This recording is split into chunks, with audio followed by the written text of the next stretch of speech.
নমস্কাৰ মৰমৰ ছাত্ৰ-ছাত্ৰীসকল তোমালোক সকলোকে ষ্টাডি কৰ্ণাৰ আসামৰ আন এটা ভিডিঅ'লৈ স্বাগতম জনাইছো আজিৰ এই ভিডিঅ'টিত আমি এইচএছ সেকেন্ড ইয়াৰ অৰ্থাৎ ক্লাছ 12 ৰ ইংৰাজী কিতাপখনৰ 5 নম্বৰ লেসন ইন্ডিগো নামৰ পাঠটো আলোচনা কৰিম তো যদিহে তুমি এই চেনেলটোলৈ পোনপ্ৰথমবাৰৰ বাবে আহিছা তেন্তে চেনেলটো সাবস্ক্ৰাইব কৰি লবা আৰু কাষতে থকা বেল আইকনটো প্ৰেছ কৰি দিবা যাতে এনে ধৰণৰ ভিডিঅ'সমূহৰ নটিফিকেশন সময়মতে পোৱা তেন্তে আহা আজি আমি ইন্ডিগো নামৰ পাঠটো আলোচনা কৰো তো পাঠটো আলোচনা কৰিবলৈ যোৱাৰ আগতে আমাক এবাউট দি অথৰ লিখকৰ বিষয়ে ইয়াতে দিছে আমি হেখিনি পঢ়িলম তো লিখক হৈছে লুই ফিচাৰ তেখেত জন্ম হৈছিল 1896 চনত আৰু মৃত্যু হৈছিল 1970 চনত ইয়াত লিখিছে যে Louis Fischer was born in Philadelphia Louis Fischer জন্ম হৈছিল ফিলাডেলফিয়া নামৰ ঠাইত He served as a volunteer in the British Army between 1918 and 1920. তেখেতে ব্ৰিটিছ আৰ্মিৰ ভলেন্টিয়াৰ হিচাপে স্বেচ্ছাসেৱক হিচাপে 1918 চনৰ পৰা 1920 চনলৈকে সেৱা আগবঢ়াইছিল Fischer made a career as a journalist and wrote for the New York Times, the Saturday Review and for European and Asian publications. Yate koise je Fischer made a career as a journalist. Tekheto career to ejon hangbadikor asil, journalist asil and wrote for the New York Times aru tekhete likhisile the New York Times or babe likhisile the Saturday Review babe likhisile and for European and Asian publication aru European aru Asia tar jibilhat publications asile he bilakhator babe tekhete likhisile he was also a member of the faculty at Princeton University aru tekhete Princeton University faculty ejon sodosyo asil the following is an excerpt from his book The Life of Mahatma Gandhi aru ei tolor jitu ite ami kahini pohiboloi goi asu path jitu pohiboloi goi asu ei pathtu tekhetor excerpt kora hoise tuli lua hoise The Life of Mahatma Gandhi jikhon The Life of Mahatma Gandhi buli hei khonor pora tuli lua hoise The book has been reviewed as one of the best books ever written on Gandhi by Times Educational Supplement aru ei jikhon likhile Life of Mahatma Gandhi পৰা তুলি লৈছে যে এই যিখন লিখিলে তেখেতে এই কিতাপখন এই গ্ৰন্থখন reviewed as one of the best books ever written on Gandhi এই টাইমছ এডুকেশনাল সাপ্লিমেন্টে আটাইতকৈ গান্ধীৰ ওপৰত লিখা আটাইতকৈ বেষ্ট বুক বুলি আটাইতকৈ ভাল কিতাপ বুলি স্বীকৃতি প্ৰদান কৰে মানি লৈছে এতিয়া আমি মূল পাঠটোলৈ আগবাঢ়িছো তোমালোকে চাই যাবা When I first visited Gandhi in 1942 at his ashram in Sevagram in central India, he said, I will tell you how it happened that I decided to urge the departure of the British. It was in 1917. Yate koise je when I first visited Gandhi in 1942 at his ashram in Sevagram in central India, he said, Jetia moi prothombar babe 1942 sonot গান্ধীক লক কৰিবলৈ গৈছিল তেখেতৰ সেৱাগ্ৰাম আশ্ৰমত যিখন central ইণ্ডিয়াত আছে ভাৰতৰ মধ্যভাগত আছে হেতাত যেতিয়া মই লক কৰিছিল তেখেতক তেতিয়া হি সেড তেতিয়া তেখেতে মোক কৈছিল তাৰ মানে লিখকে কৈ আছে দেই লিখকে তেখেতক কৈছিল ওকে সৰি লিখকক কৈছিল গান্ধীয়ে কৈছিল আই বুলি যে কৈছে আই মানে লুই ফিচাৰৰ কথা কৈ আছে ঠিক আছে I will tell you how it happened that I decided to urge the departure of the British আৰু তেতিয়া মোক কৈছিল যে মই তোমাক কম যে এটো কেনে কৈ হৈছিল মই কিয় সিদ্ধান্ত কৰিছিল যে ব্ৰিটিছ সকলক আমাৰ ভাৰতৰ পৰা প্ৰস্থান কৰাটো যে মই কিয় বিচাৰিছিল কিয় সিদ্ধান্ত কৰিছিল তেওঁলোকে যে আমাৰ ভাৰতবৰ্ষখন এৰি থৈ যাব লাগে হেখিনি মই তোমাক কম তেনেকে বুলি ক'লে ইট ওয়াজ ইন 1917 আৰু এইটো 1917 চনৰ ঘটনা He had gone to the December 1916 annual convention of the Indian National Congress Party in Lucknow তাৰ পিছত তেতিয়া কৈ গৈছে যে তেখেতে 1916 চনৰ ডিসেম্বৰ মাহত লখনৌত যি ভাৰতীয় জাতীয় কংগ্ৰেছৰ বাৰ্ষিক অধিৱেশন হয় হে তালৈ গৈছিল There were 2301 delegates and many visitors আৰু তাতে 2300 এজন ডেলিগেটস প্ৰতিনিধি আছিল আৰু বহুতো many visitors আৰু বহুতো দৰ্শনাৰ্থী লোক আছিল তাৰমানে মিটিং হলে এনো চাবলৈও বেলেগ বহুত মানুহ আহে গতিকে বহুতো visitors আছিলে during the proceedings Gandhi recounted a peasant came up to me looking like any other peasant in India poor and emaciated and said আৰু তেতিয়া যেতিয়া কাৰ্যকমনিকা চলি আছিল তাৰমানে যেতিয়া সভাখন চলি আছিল during the proceedings সভাখন যেতিয়া চলি আছিল গান্ধী ৰিকাউণ্টত তেতিয়া কৈছিল যে গান্ধীয়ে কৈছিল যে a peasant came up to me looking like any other peasant in India poor and emaciated যে এজন কৃষক মোৰ ওচৰলৈ আহিছিল যিজন দেখাত এজন ভাৰতীয় কৃষক দুখিয়া দৰিদ্ৰ আৰু এজন দুৰ্বল কৃষকৰ গতে লাগিছিল and said আৰু মোক কৈছিল হি I am Rajkumar Shukla I am from Champaran and I want you to come to my district মই হৈছো Rajkumar Shukla আৰু মই Champaranৰ পৰা আহিছো and I want you to come to my district আৰু মই বিচাৰো আপুনি আমাৰ ডিস্ট্ৰিক্টখনলৈ আমাৰ জিলাখনলৈ যোৱাটো মই বিচাৰো তেনেকৈ বুলি Rajkumar Shukla মহাত্মা গান্ধীক আহিলে বিনি কৈছিলে Gandhi had never heard of the place গান্ধীয়ে কোনো দিনে কেতিয়াও সেই ঠাইডখৰ সেই Champaran নামৰ ঠাইডখৰ কথা শুনা নাছিলে it was in the foothills of the towering Himalayas near the kingdom of Nepal আৰু সেই ঠাইডখৰ সেই Champaran নামৰ ঠাইডখৰ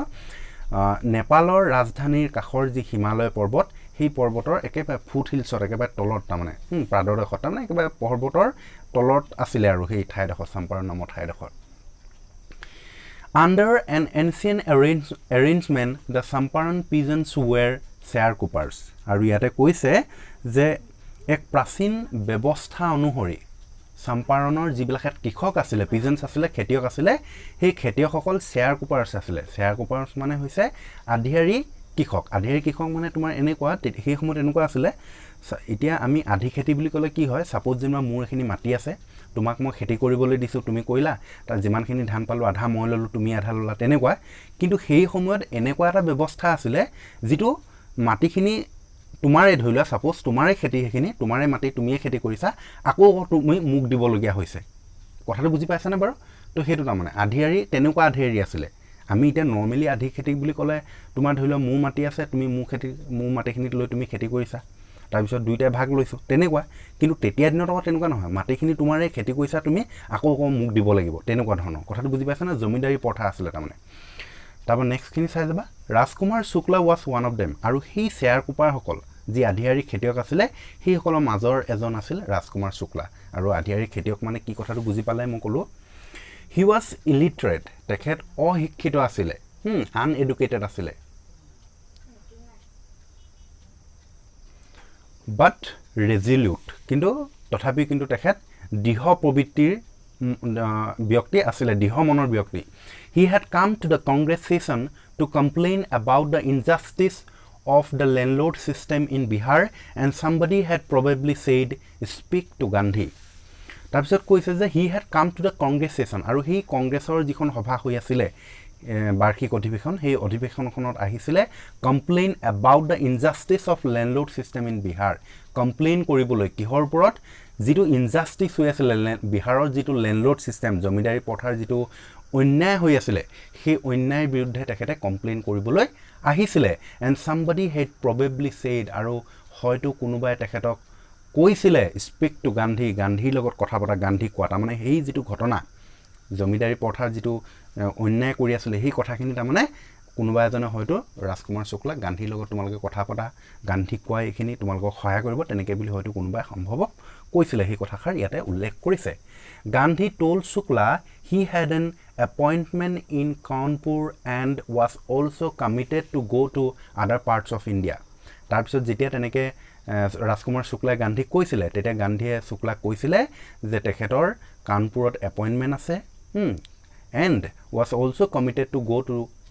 other parts of India আৰু প্ৰতিশ্ৰুতিবদ্ধ হৈ আছিল যে ভাৰতৰ আন স্থানত যাবলৈ তেখেত প্ৰতিশ্ৰুতিবদ্ধ হৈ আছিল তাৰমানে যেতিয়া ক'লে যে আপুনি আমাৰ ঠাইলৈ যাব লাগিব এই কথাখিনি ক'লে তেতিয়া ক'লে মোৰটো বেলেগ কানপুৰত এপইন্টমেন্ট লৈ থোৱা আছে আৰু কানপুৰৰ পাছত আকৌ মই ভাৰতৰ বিভিন্ন প্ৰান্তত বিভিন্ন ঠাইত মই যাব লাগিব সেইখিনি মই প্ৰতিশ্ৰুতিবদ্ধ হৈ আছে মই কথা দি থৈছো যাম বুলি তেনেকৈ বুলি মহাত্মা গান্ধীয়ে Rajkumar Shukla কৈছে Shukla accompanied him everywhere তাৰপিছত কি কৈছে যে Shukla accompanied him everywhere প্ৰতিটো স্থানত গান্ধী জলৈ গ'ল শুক্লায়ো একে লগতে গ'লে কোম্পানীৰ মানে লগত গৈছিলে then Gandhi return to his ashram near Ahmedabad তাৰ পিছত গান্ধীয়ে আশ্ৰমলৈ যিখন আহমেদাবাদৰ ওচৰত আছিলে সেই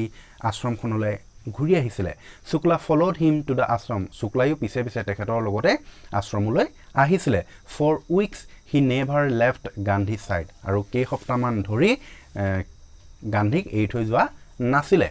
fix a date he back আৰু তেখেতে বহুত ৰিকুৱেষ্ট কৰিছিলে যে আপুনি অনুগ্ৰহ কৰি এটা ডেট ফিক্স কৰক এটা দিনৰ সিদ্ধান্ত কৰক ডেট এটা তাৰিখ এটা সিদ্ধান্ত কৰক আমাৰ তালৈ যাবলৈ তেনেকৈ বুলি কৈছিলে impressed by the sharecroppers tenacity and story Gandhi said I have to be in Calcutta on such and such a date come and meet me and take me from there ইয়াতে কৈছে যে impressed by the শ্বেয়াৰকুপাৰ্ছ টেনেচিটি শ্বেয়াৰকুপাৰৰ যি টেনেচিটি হয় দৃঢ় স্থিতি হয় সেই স্থিতিটোক লৈ পিনি তেখেত ইমপ্ৰেছড হৈছিলে প্ৰভাৱিত হৈছিলে আৰু যিটো ষ্টৰি কৈছিলে তাৰ তেখেতৰ যিটো কাহিনী সেই কাহিনীটোক লৈ পিনিও তেখেত কি বুলি কয় মহাত্মা গান্ধী ইমপ্ৰেছ হৈছিলে প্ৰভাৱিত হৈছিলে আৰু কৈছিলে তাৰপিছত গান্ধীয়ে কৈছিলে শুক্লাক কৈছিলে যে I have to be in Calcutta on such and such a date come and meet me and take me from there কৈছে যে মই ইমান তাৰিখত মই কলকাতাত থাকিমগে আৰু তেতিয়া তুমি আহিবা তালে মোক লগ কৰিবা আৰু মোক তাৰ পৰা তোমালোক তালে লৈ যাবা তেনেকৈ বুলি গান্ধীয়ে শুক্লাক ক'লে months passed কেইবা মাহ পাৰ হৈ গৈছিল শুক্লা was sitting on his haunches at the appointed spot in Calcutta when Gandhi arrived he waited till Gandhi was free কেইবা মাহ পাৰ হৈ গৈছিলে তাৰ পিছত কি কৰিলে যেতিয়া সময় আহিলে শুক্লা was sitting on his haunches at the appointed spot যিডোখৰ স্থানৰ কথা কৈছিলে কলকাতাৰ যিডোখৰ ঠাইত লগ কৰাৰ কথা কৈছিলে সেই ঠাইডোখৰত গৈ পিনি হি বহি আছিল লেপেটাকাই বহি আছিল when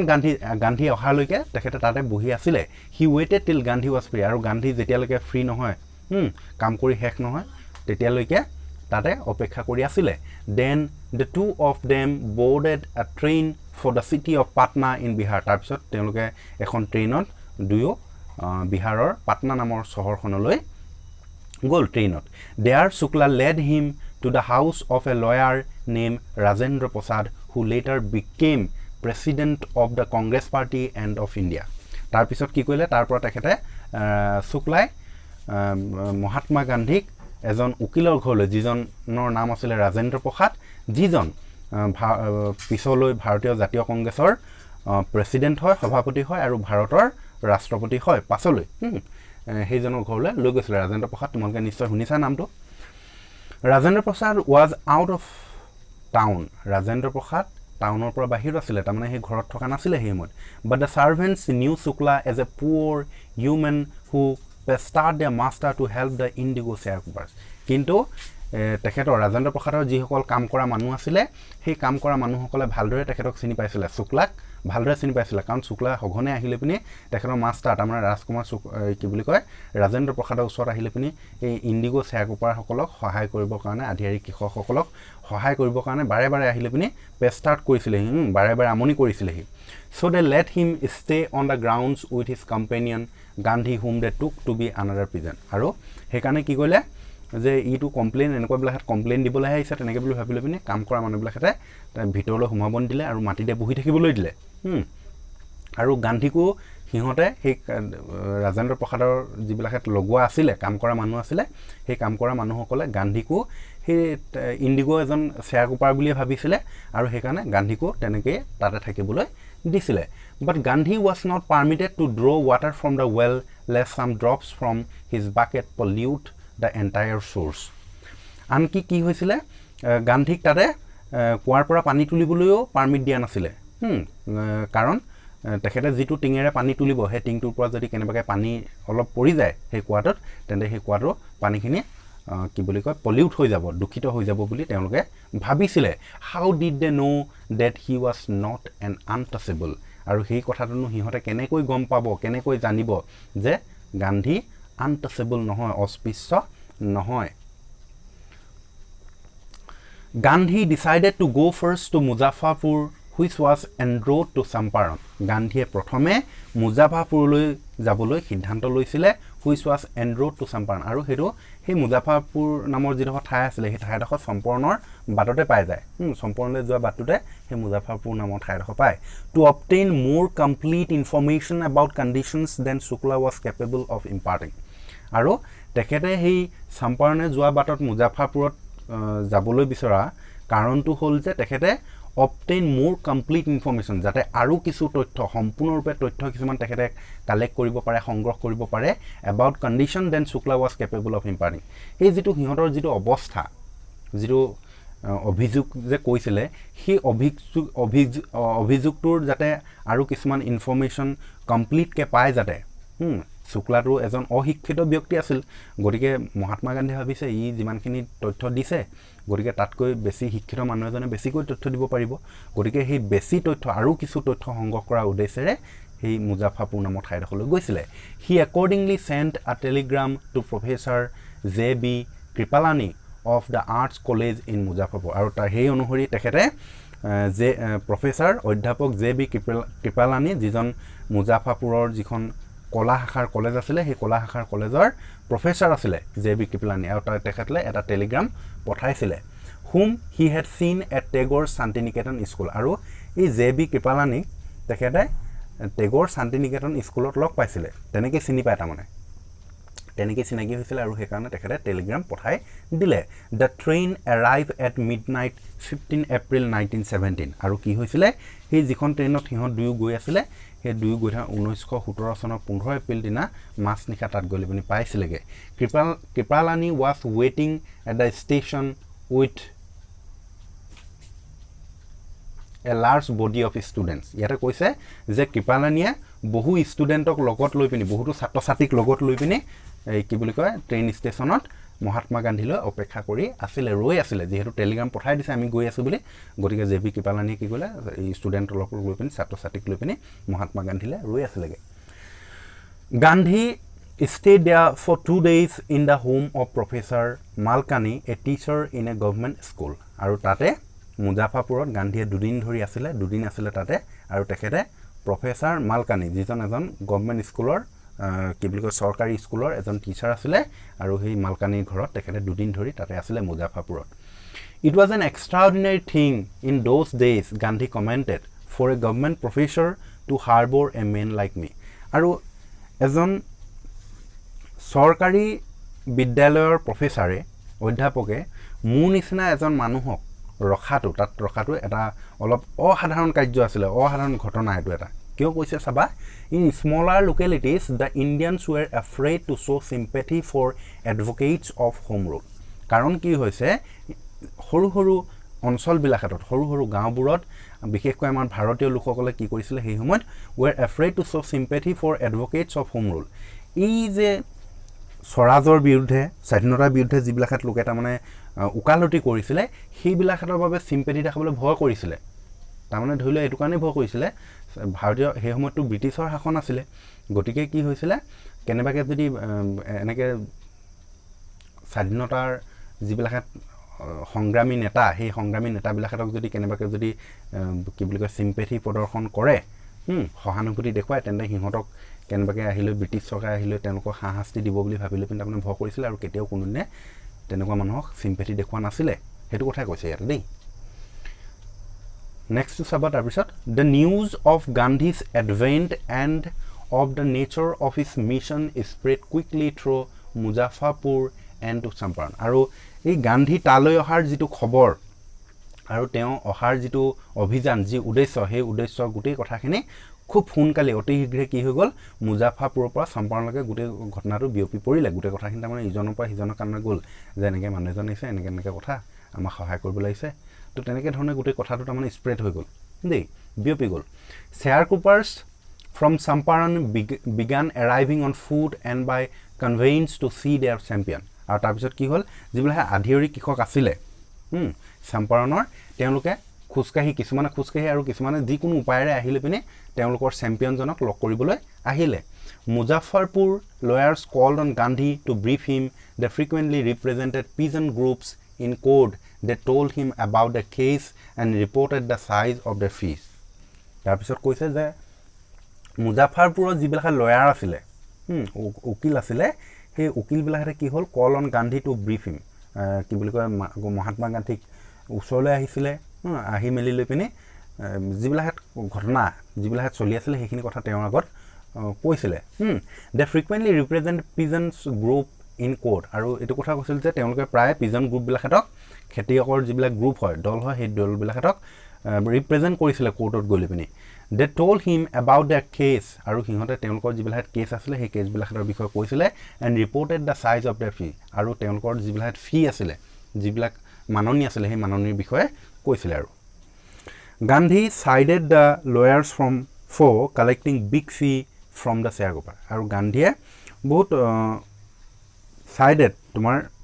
বহুত দুখ প্ৰকাশ কৰিছিলে বেয়া পাইছিলে যে সেই লয়াৰবিলাকতে যে এই শ্বেয়াৰহোল্ডাৰসকলৰ পৰা যে বহু এক শকত পৰিমাণৰ যে ধন সংগ্ৰহ কৰিছিলে ফি হিচাপে সেইটো কাৰণে বহুত ক্ৰিটিচাইজ সমালোচনা কৰিছিলে বেয়া পাইছিলে বেয়াকৈ কৈছিলে হি ছেইড আৰু তেখেতে কৈছিলে মহাত্মা গান্ধীয়ে I have come to the conclusion that we should stop going to law' courts মই এটা কথা সিদ্ধান্ত কৰিছোঁ যে আমি এই যিবিলাক আইন কোৰ্ট হয় এই কোৰ্টবিলাকলৈ আমি যোৱা বন্ধ কৰিব লাগিব taking ছাচ cases to the court does little good আৰু এনেকুৱা কেছবিলাকত সেই কোৰ্টলৈ লৈ যোৱাটো একো কাম নাই ডাজ লিটিল গুড লিটিল শব্দটো সদায় নেগেটিভ ৱৰ্ড গতিকে গুড মানে ভাল এনেই ইয়াত লিটিলটো নেগেটিভ ৱৰ্ড গতিকে কোনো কাম নাহে আৰু বুজি পাইছানে একো ভাল নহয় একো কাম নাই সেইটো কৈছে এনেকুৱা কেছবিলাকত কোৰ্টলৈ নিয়াটো একো কাম নাই where the peasants are so crushed and fear stricken low courts are useless আৰু তালে গ'লে কি হয় যিবিলাক কৃষকৰ মনবিলাকত ভাঙিহে পৰে তেওঁলোকে দুখ পাইহে আহে তালে একো কাম নহয় যিহেতু আৰু সেইকাৰণে এই ল' কোৰ্টছবিলাকত আইনৰ এই কোৰ্টবিলাকত আমাৰ কাৰণে ইউজলেছ একো উপকাৰ নাই আৰু প্ৰয়োজন নাই অপ্ৰয়োজন the real relief for them is to be free from fear আৰু প্ৰকৃত ৰিলিফ তেতিয়াহে হ'ব যেতিয়া তেওঁলোকৰ মনৰ পৰা এই ফিয়াৰটো ভয় ভাৱটো আঁতৰি যাব তো ভিডিঅ'টোত যদি আমি গোটেই লেচনটো এটা ভিডিঅ'তে আলোচনা কৰোঁ তেন্তে বহুত দীঘলীয়া হ'ব নেক্সট ভিডিঅ'ত আমি ইয়াৰ বাকী থকাখিনি আলোচনা কৰিম তো যদিহে ভিডিঅ'টো চাই ভাল লাগিলে লাইক কৰি দিবা আৰু বন্ধুবৰ্গলৈ শ্বেয়াৰ কৰি দিব নাপাহৰিবা ধন্যবাদ